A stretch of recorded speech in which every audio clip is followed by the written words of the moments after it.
Ano ba ang gagawin mo kapag nakakita ka ng duwende?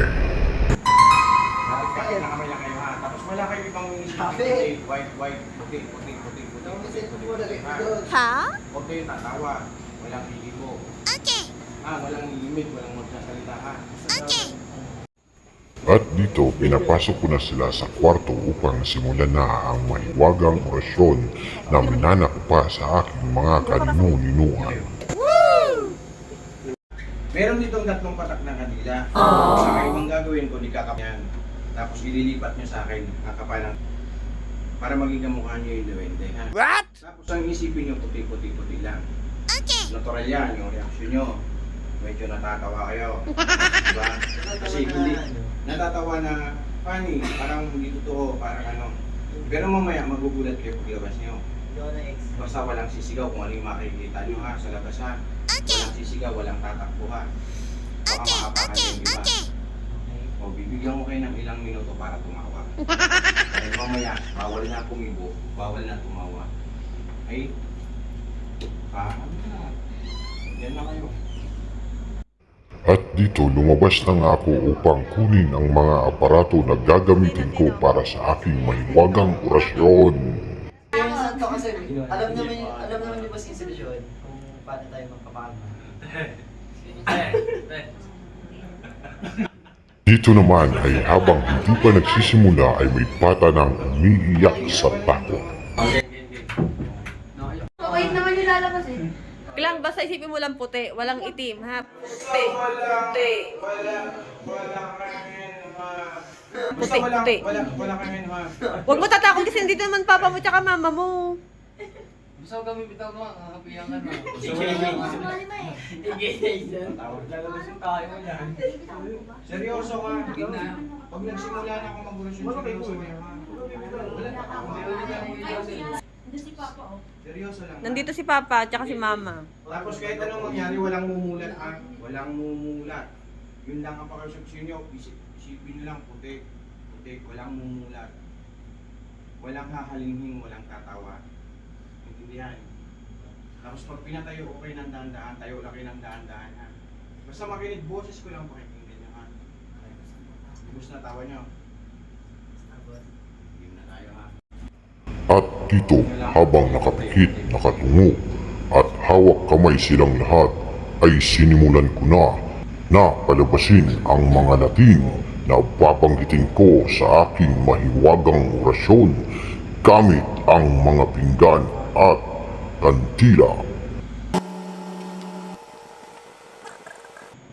At dahil marami-rami ang mga latin na dapat kong palabasin, ay nagpatulong na nga ako sa aking psyche. At dito habang abala ang lahat sa pagkikit, pagtungo at hawak kamay, ay hinanda ko na ang aking mga gagamitin upang simulan na ang aking mahiwagang orasyon.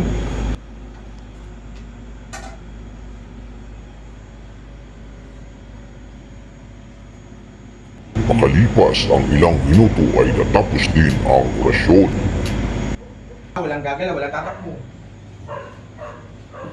Walang tatakbo ha, huwag kang tatakbo ha.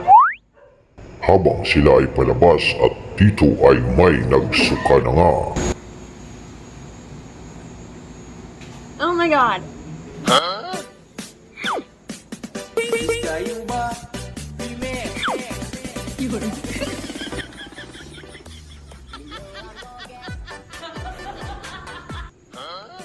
Naku, sige, nagsuka na.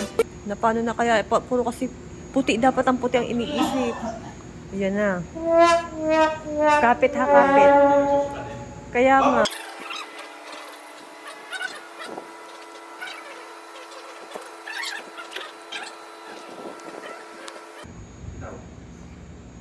Ganyan ang mukha.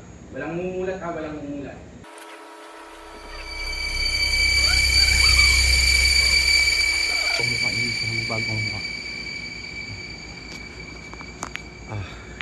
Walang gagalaw ha.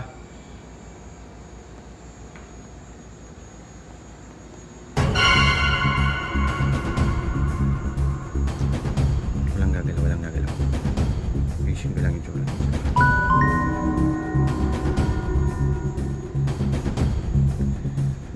Sumunod lang kayo sasabihin ko ha. Ganyan na mukha. Ganyan na mukha. Bitaw. Bitaw na, bitaw. Yan lang ha.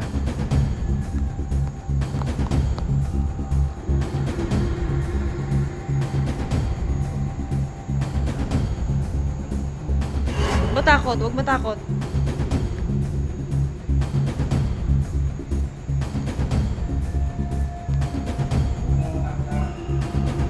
Bilang ko ng tatlo. Hawak ka. Bilang ko ng tatlo. Sabay-sabay ang mulat ako. Nagkakasya. Isa. Dua. Tatlo. Mulat!